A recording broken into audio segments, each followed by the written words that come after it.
होळीच्या पवित्र अग्नीमध्ये तुमच्या दुःखाचे दहन हो आणि येणारा काळ आनंदाचा जाओ. होळीच्या खूप खूप शुभेच्छा. नमस्कार मंडळी. चिंचेचे सार हे चवीला आंबट, गोड तसेच तिखट असं अतिशय चविष्ट लागतं. जेवणाची चव वाढवण्यासाठी किंवा नुसतं प्यायलाही उत्तम आहे.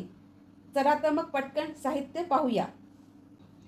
1 चमचा जिरं, कढीपत्त्याची पाने 4-5, पाव चमचा हिंग, अर्धा चमचा हळद, 2 चमचे सुकं खोबरंचा खीस, गूळ आवश्यकतेनुसार, तिखट 1 चमचा, गोडा मसाला 1 चमचा, अर्धी वाटी चिंच. एक बाउल घेतला आहे, त्याच्यात चिंच घालूया. मी आधीच गरम पाणी घेतलं होतं ते घालूया. साधारणतः 1 कप चिंच भिजेल असं आपल्याला पाणी घालायचे चिंचेमध्ये आणि ती 20 मिनिटं भिजत ठेवायची किंवा गार पाण्याने पण भिजत घालू शकतात 1 घंटा आधी. अशाने आपली चिंच नरम होते चांगली. आपले 20 मिनिटं झाले बघा, कशी मऊ झाली आहे चिंच, मस्त झाली आहे. आता आपण हे कुस्करून घेऊया, म्हणजे याचा जो कोळ असतो निघून जातो. मी एक बाउल घेतलं आहे, त्याच्यावरती गाळणी ठेवली अशी. हे चिंचेमधलं आपण गाळून घेऊ पाणी. याच्यात कचरा ते असतं ना, तर मग ते दाताखाली आलं तर मग चांगलं लागत नाही. अशाने आपण गाळून घेऊया.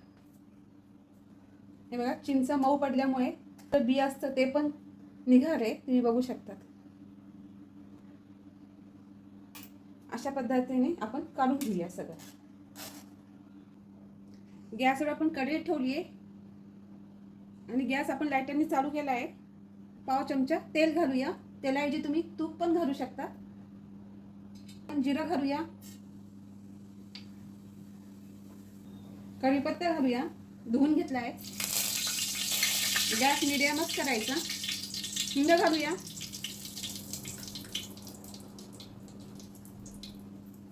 चिंचेचं पाणी घालूया, जे गाळून घेतलं आपण ते घालूया.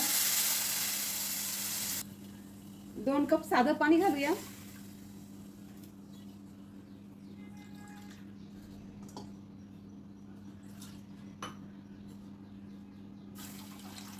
गॅस मोठा करूया. तुम्ही बघू शकता छान एक उकळी आली आहे. हलवून घेऊया एकदा. पाणी कमी जास्त करू शकता. आता गॅस मीडियम करूया. हळद घालूया, मसाला, लाल तिखट कमी जास्त,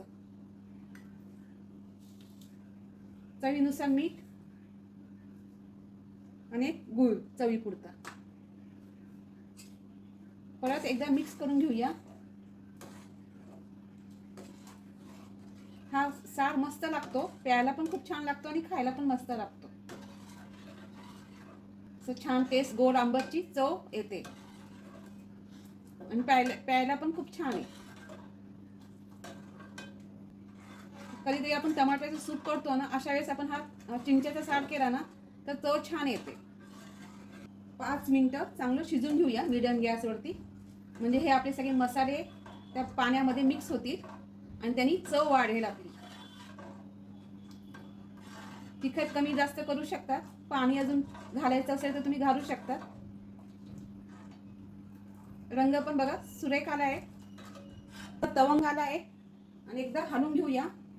जो कच्चापणा आहे चिंचेच्या पाणी मधला आणि चिंचेचा मधला, त्याचा उग्रपणा पण कमी झालाय, उग्र वास, आणि छान 5 मिनिटं शिजून झाला आहे. थोडी टेस्ट करूया आपण, आंबट आहे का काय, गोड आहे. जास्त आंबट असेल तर थोडा गूळ घालूया.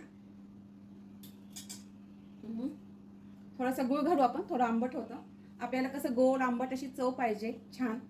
आणि सुकं खोबरं घालूया, त्यांनी अजून छान चव, वास येतो आणि चव येते, स्वादिष्ट लागतो.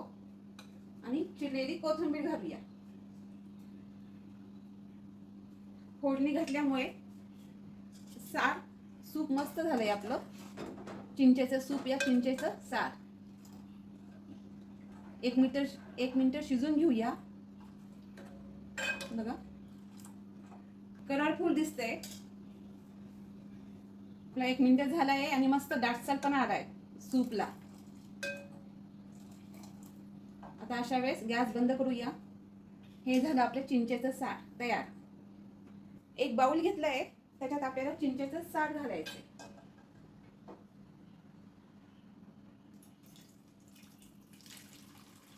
खिचडी मसाले भातासोबत खूप छान लागते आणि मस्त एकदम भन्नाट लागते. अशाच नवनवीन आणि पारंपरिक रेसिपीसाठी आमच्या चॅनलला लाईक, शेअर आणि सबस्क्राईब करायला विसरू नका. धन्यवाद.